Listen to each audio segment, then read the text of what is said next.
How was the federal income tax imposed on the American people despite the 16th Amendment of the U.S. Constitution? I will show you exactly how in this short presentation that will link you later at the end to the longer full presentation to answer that question for you in full. Before we go anywhere, let's go to our website at livefreenow.org, where is your source and solution for answers, livefreenow.org.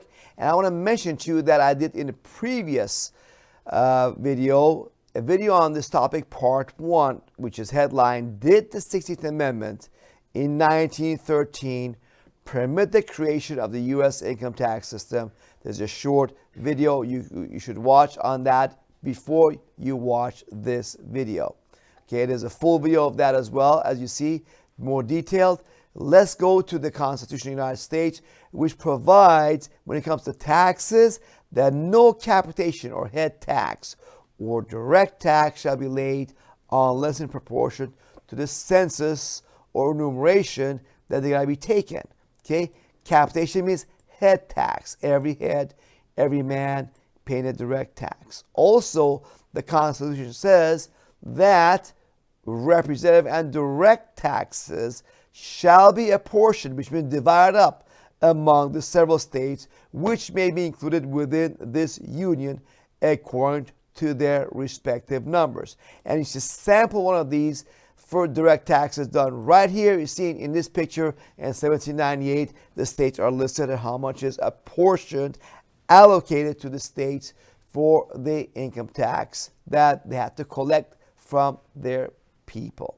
Now, let's go here to the 16th Amendment of the U.S. Constitution, which allegedly allowed Congress to have the power to lay and collect taxes on incomes from whatever source derived without apportionment among the states. That's the key, and without regard to any census or enumeration.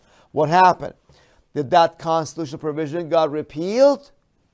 No, that is not what happened. That even though out there everybody tells you, like Wikipedia, that 16th Amendment of the Constitution allowed Congress to levy or impose an income tax without apportioning it among the states on the basis of population. Okay.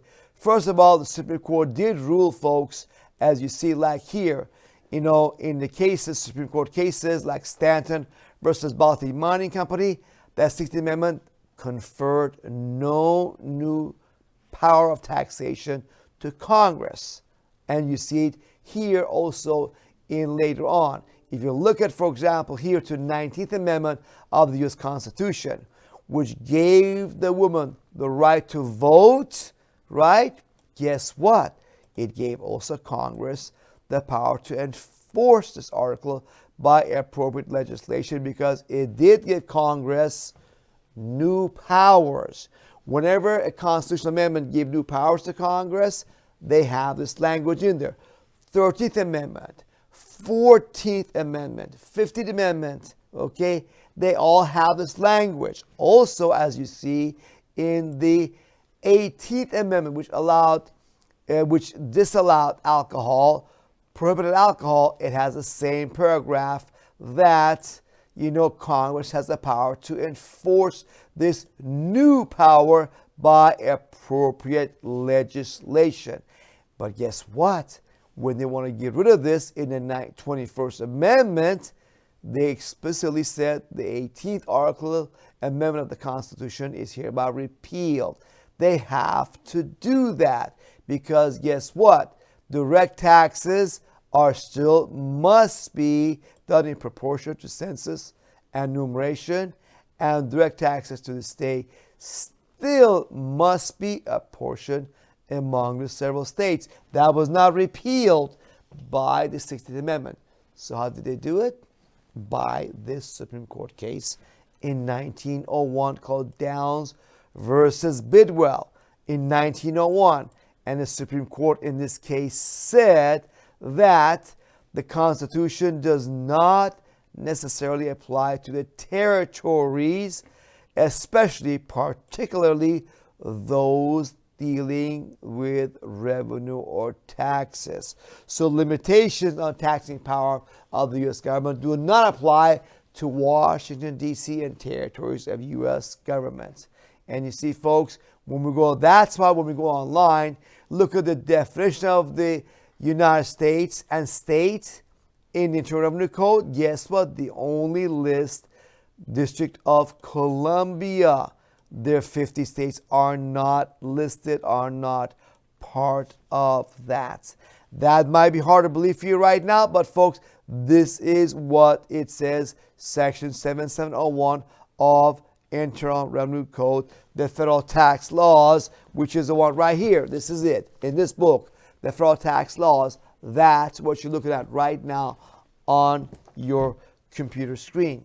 Now, to get more about this issue, to prove this to you, that 50 states are not in there, on the front page of our website, livefreenow.org, click on this very first video on the front. When you watch this video, it also will link you to a short list of videos that you see right there on your right-hand side. These other videos you should watch beside this short video that shows up. The two most important ones are this one. More proof that the United States of income tax laws only includes Washington, D.C., the short version, which links to the longer version, and the one in this short playlist that is titled Since 1913.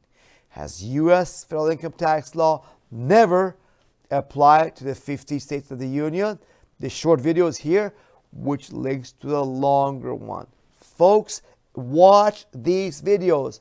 The first one, you got to watch this one that we had before, the short and long version, and then these 1, 2, 3 videos, and you found out Congress does not have the power to tax it directly because you live in the 50 states. 50 states are not the United States defined in the Internal Revenue Code.